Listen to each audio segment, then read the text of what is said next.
자,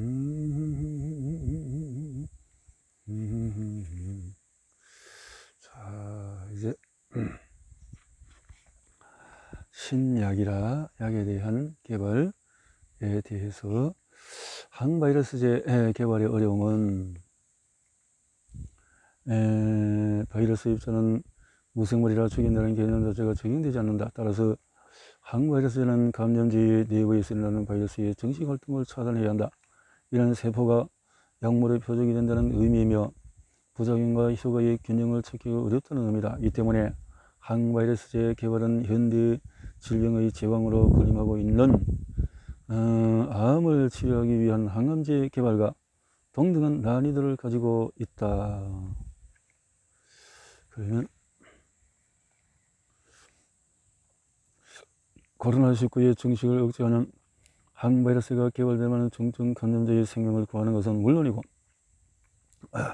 의료 인프라에 가해지는 압력도 손쉽게 완화할 수 있다. 하지만 팬데믹이 시작되고 오랜 시간이 지났지만 이에 대한 희망적인 소식은 들리지 않는다. 항바이러스제를 항생제와 혼동하면 이런 어려운 상황을 이해하기 어렵다. 항생제는 말 그대로 생명체의 증식을 억제하는 약이며 최소한의 생명적인 세균의 표적이다. 항생제의 표적, 항바이러스제. 항생제가 사용되기 전 인류의 압도적인 사망 원인은 세균 감염이었다. 세균 감염이었다.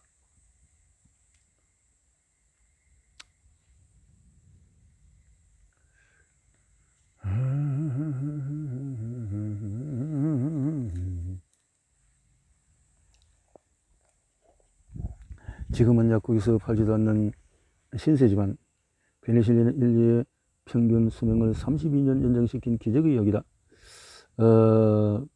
약이었다. 페니실린은 세균에게 치명적이지만 사람에게는 부작용이 거의 없다. 세균이 만드는 세포벽이 표적이기 때문에 세포벽은 세균 고유의 물질로 사람의 세포에는 필요 없는 물질이다.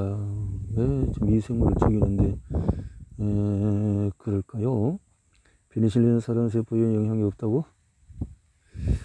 세균과 사람의 세포 사이에 이런 차이점이 수없이 존재하기 때문에 페니실린 이후로도 많은 항생제들이 성공적으로 개발되어 왔다. 바이러스 입자는 무생물이기 때문에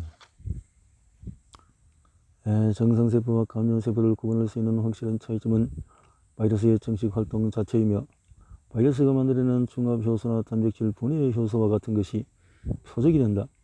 항바이러스는 바이러스 단백질의 중요한 작동 부위의 결합에서 기능을 방해한다. 마치 톱니바퀴 사이에 끼어든 작은 돌처럼 작동하는 것이다. 이 어떤 화합물이 항바이러스제가 되기 위해서는 다음과 같은 조건을 만족시켜야 한다. 첫째, 세포막을 통과해서 내부로 들어갈 수 있어야 한다. 둘째, 바이러스의 특정 단백질의 결합에서 그 기능을 방해해야 한다. 셋째, 세포의 다른 단백질은 결합하지 않아야 한다. 넷째, 인체의 중요 전기에서 독성이 나타나지 않아야 한다. 다섯째, 혈액에서 치료 농도가 안정적으로 유지되어야 한다. 이 조건들 중에서 하나라도 충족되지 않으면 후보조차 될 수가 없다. 그래서 항바이러스제의 개발 난이도가 항암제의 개발 난이도가 비슷하다고 이야기를 하는 것이다. 첫 번째 조건에서 항바이러스제는 바이러스 증식이 일어나는 세포의 내부로 들어갈 수 있어야 한다고 했다. 세포막을 쉽게 통과해야 한다는 것이다. 세포막은 물질 이동을 엄격하게 통제하기 때문에 여기를 통과할 수 있어야 세포 내부에서 일어나는 바이러스 증식을 억제할 수 있다. 그 다음 두 번째 조건은 바이러스 단백질의 기능을 억제하는 것인데 이런 두 조건을 만족시키는 화합물을 찾는 것은 그리 어려운 작업이 아니다. 실험실에서 바이러스의 증식을 억제하는 화합물은 무더기로 찾아낼 수 있다. 그리고 이들은 일단 후보물질 리스트에 올라간다. 세 번째 조건부터 본격적으로 탈락이 시작된다. 세포의 내부에는 바이러스 단백질만 있는 것이 아니라 세포 자체의 기능을 수행하는 단백질들이 천문학적인 숫자로 존재한다. 그리고 실험실에서 사용하는 세포들은 실제 인체 내의 세포가 아니라 시험관에서 배양이 가능한 일종의 특별한 암세포이기 때문에 발현되는 단백질의 종류와 특성이 많은 차이가 난다. 따라서 여러 종류의 세포에서 부작용이 없는지 확인을 해야 한다. 후보물질이 바이러스의 증식을 아무리 강력하게 억제해도 세포의 정상 기능까지 억제된다면 이것은 독약이지 항바이러스제가 아니다. 이 세 가지 조건을 만족시키는 것이 어려운 이유는 화합물의 크기가 작아질수록 단백질과 결합 특이성이 줄어들기 때문이다. 항체가 항문과 특이적인 결합을 하는 다양한 형태를 가질 수 있는 것은 크기가 큰 고분자 화합물이기 때문이다. 하지만 항체는 세포막을 통과해서 내부로 들어가지는 못한다. 대신에 바이러스가 세포막과 결합하는 것을 방해해서 세포를 감염시키는 것을 막는 것이다. 그래서 이런 기전을 이용해서 새로운 항바이러스 약물을 찾는 시도도 이루어지고 있다. 지금까지의 조건들을 모두 만족시키는 물질을 찾으면 항바이러스제의 기능성, 가능성을 확인하는 시험이 본격적으로 시작이 된다. 이제부터는 생체 실험을 통해서 확인이 시작이 된다. 사람 후 체내에 약물이 투입되는 상황은 세포를 비양해서 실험해 보는 것과는 차원이 다른 문제다. 인체의 세포들은 자기 기능에 따라서 다양한 단백질을 발현하고 이용한다. 그리고 약물은 혈액순환기를 타고 전신을 순환하며 세포들에게 영향을 주고 그 안에서 변형되고 신장을 통해서 배설이 된다. 이런 복잡한 상황에서도 후보물질의 세 가지 조건을 계속 만족시켜야 하는 것이다. 물론 이런 실험을 사람을 대상으로 바로 할 수는 없다. 그래서 동물 실험을 통해서 부작용을 확인한다. 이와 동시에 효과, 용량, 반감기 투여 방법 등으로 확인하게 된다. 이 단계에서 후보물질에서 부작용이 나타나거나 효과가 확인되지 않으면 탈락한다. 여기서 숨어있는 목적은 사람의 바이러스는 종간 장벽 때문에 아무 실험 동물에게나 감염되지 않는다는 것이다. 그래서 적합한 감염 동물을 찾거나 그것도 안되면 유전자 조작을 통해 바이러스가 결합하는 사람의 소형체를 동물 세포의 표면에서 강제로 발현하는 키메라 실험 동물을 만들어서 테스트를 해야 한다. 여기까지 통과한 후보물질만이 임상시험에 들어갈 자격을 얻게 된다. 모든 약은 독약이라는 말처럼 독약과 명약의 경계는 안전 마진, 세이프 마진이 정의한다. 만약에 안전 마진이 0이라면 그냥 독약이다. 안전 마진이 넓을수록 안전한 약이 되고 좁을수록 위험한 약이 된다. 치료 효과, 부작용.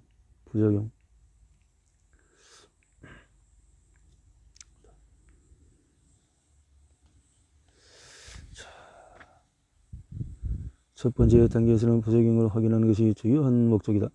소규모의 건강한 지원자를 대상으로 약물을 투여하면서 여러 검사를 통해서 부작용의 발생을 세밀하게 관찰한다. 만약 여기서 부작용이 확인되면 무조건 탈락이다. 비록 전 임상에서 동물 실험을 완료했어도 인체에서 부작용이 나타나는 경우는 흔하다. 두 번째 단계 임상 시험에서는 항바이러스의 효과를 확인하는 것이 주요 목적이다. 첫 번째 단계를 통과하면 일단 안전은 확인되었지만 실험 대상자가 늘어나고 약물을 용량별로 투여해서 최적의 효과 용량도 정하게 된다. 만약에 적정 용량에서도 효과가 나타나지 않으면 역시 탈락이다. 아무리 부작용이 적어도 맹물을 약으로 쓸 수는 없기 때문이다. 최종 관문인 세 번째 단계에서는 이전까지 확인되지 않은 예외적인 부작용의 역효를 가능한 한 대규모로 실제 상황에서 확인한다. 이 단계에서는 여러 병원에서 지원자를 모아서 진행되며 참여자의 수가 크게 늘어난다. 시험 대상이 늘어난다는 것은 예상치 못한 상황이 발생할 확률도 커진다는 의미다. 이 최종 단계에서 충분한 역효를 증명하지 못하거나 예상치 못한 부작용이 나오면 또 탈락이다. 이 단계까지 통과해야 이름이 주어지고 상표라벨을 달 수 있는 자격이 주어진다. 믿기 어렵겠지만 만약 신약들이 약국 판매대에 문턱까지 갔다가 탈락한다. 신약 개발이 되려면 단계를 지날수록 성공 확률만 올라가는 것이 아니고 시간과 비용도 급격하게 늘어난다는 점이다. 그런데 성공인지 실패인지는 마지막까지 완주해야 확인이 가능하다. 만약에 임상 3선까지 갔다가 실패하면 제약회사는 엄청난 손해를 보게 된다. 이렇게 신약 개발에서는 성공 가능성이 높아질수록 위험이 같이 커지는 묘한 상황이 벌어진다. 최근 개발되는 신약의 가격이 엄청난 이유는 제조 원가가 비싸기 때문이 아니다.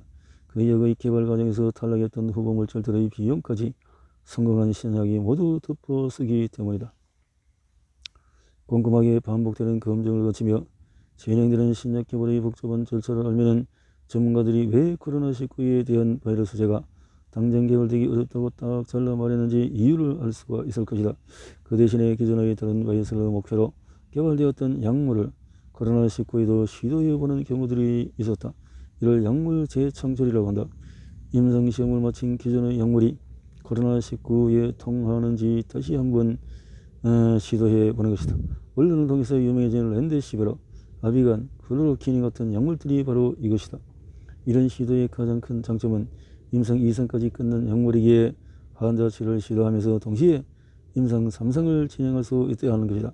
그리고 단점은 성공하기 위해서는 운이 아주 좋아야 한다는 것이다.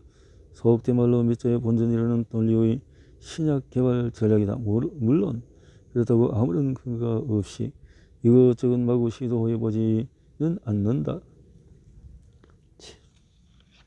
렘데시비르 같은 것도 있다는 거죠. 제약회사 입장에서 보면 신종 바이러스에 대한 항바이러스제는 가장 위험한 신약 개발의 영역이다. 특히 코로나 같은 RNA 바이러스는 유전자의 변이가 심해서 표적 단백질의 구조도 쉽게 변한다. 어렵게 개발한 항바이러스제의 효과가 한두 번의 돌연 변이로 무용지물이 될 가능성이 크다. 특히 신종 바이러스에 대한 억제제의 개발을 시작하는 것은 위험관리라는 측면에서 보면 아주 무모한 시도이기도 하다. 신약 개발에는 비용 문제를 떠나서 최소 10년 이상의 시간이 소모된다. 그러나 비용을 투입하고 기간을 반으로 단축해서 개발된 성공해도 팬데믹 상황은 종료된 뒤일 가능성이 높다. 그때에 개발된 약의 수요가 어떻게 될 것인지 예측하지 않는다는 것은 아주 무모한 일일 것이다. 제약회사들의 항바이러스의 개발의 대상은 지속적으로 문제를 일으키는 C형 간염 바이러스 같은 것이 선택된다.